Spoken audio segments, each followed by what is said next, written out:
Welcome to You Can't Make This Stuff Up, commentary on the news from Dr. Mark. I'm Dr. Mark Shapiro, and in today's video we'll be talking about the Ghislaine Maxwell trial and its aftermath. This series is dedicated to the memory of Mort Saul, one of my favorite comedians of an earlier age. Mort Saul died recently at the age of 94. Saul became famous as a comic just by reading the newspaper to his audience. Now we get much of our news from sources other than newspapers, but nevertheless it's amusing to read the news slowly and think about the implications.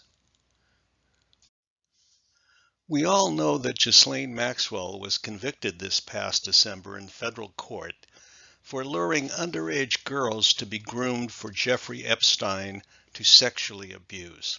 That was no big surprise given the mountain of evidence presented by the prosecution. But what happened after the verdict was announced is a candidate for my You Can't Make This Stuff Up file. According to a New York Post article published shortly after the Maxwell verdict, the BBC was forced to apologize Thursday for bringing on attorney Alan Dershowitz to discuss the Ghislaine Maxwell conviction, even though he faces allegations of sex abuse by a Jeffery Epstein accuser.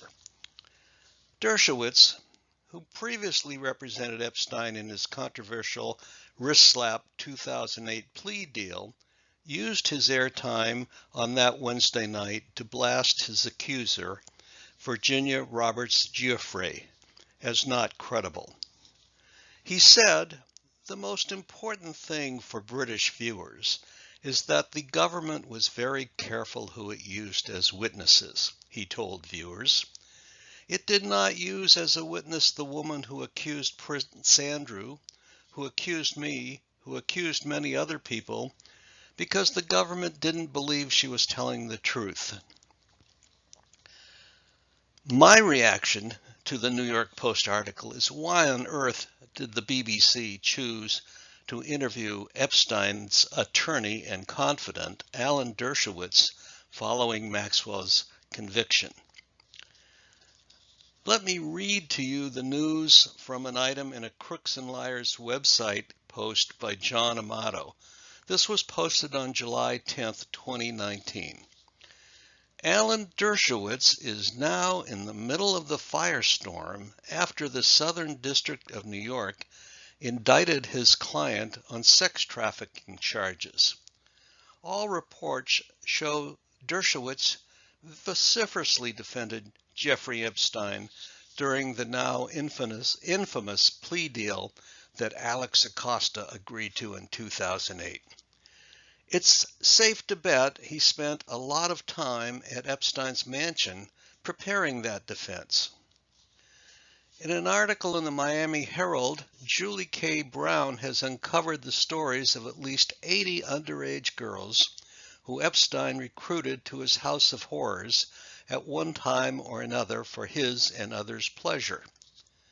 And yesterday, Axios's Jonathan Swan was just floored when Dershowitz told them he did get a massage at Epstein's residence, but it was from a very old Russian woman.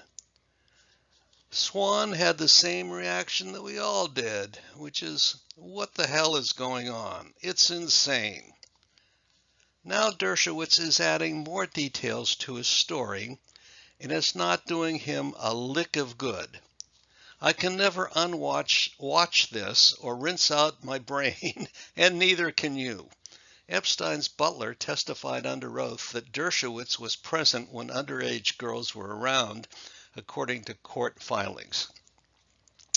In an interview via Skype, Dershowitz insisted he never saw an underage girl at Epstein's house, but was worked on by an older lady. Ha!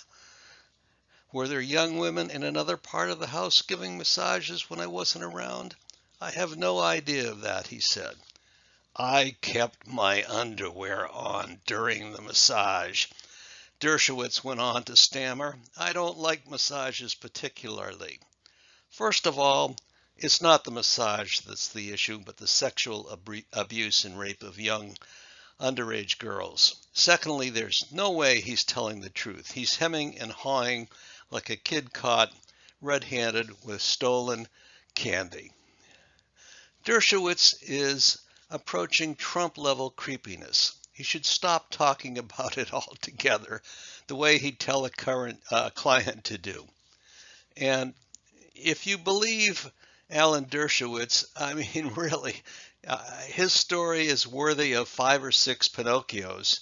And as the host for You Can't Make This Stuff Up, I'm going to develop a new award for people who lie. I'm going to call it the Alan, I Kept My Underwear On, Dershowitz Trophy for Veracity.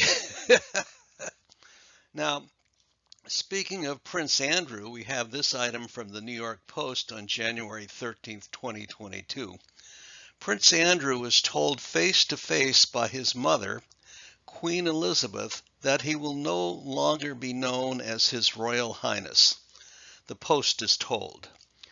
Looking stony-faced, the embattled Duke of York was driven a few miles from his house, Royal Lodge, to Windsor Castle on Thursday morning.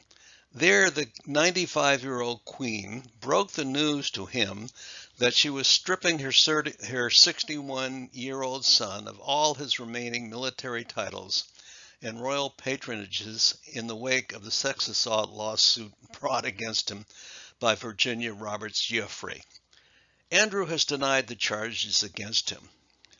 During a private audience, the monarch told Andrew he will no longer be known as His Royal Highness in any official capacity, and that he will be left to fight his lawsuit in the United States as a private citizen.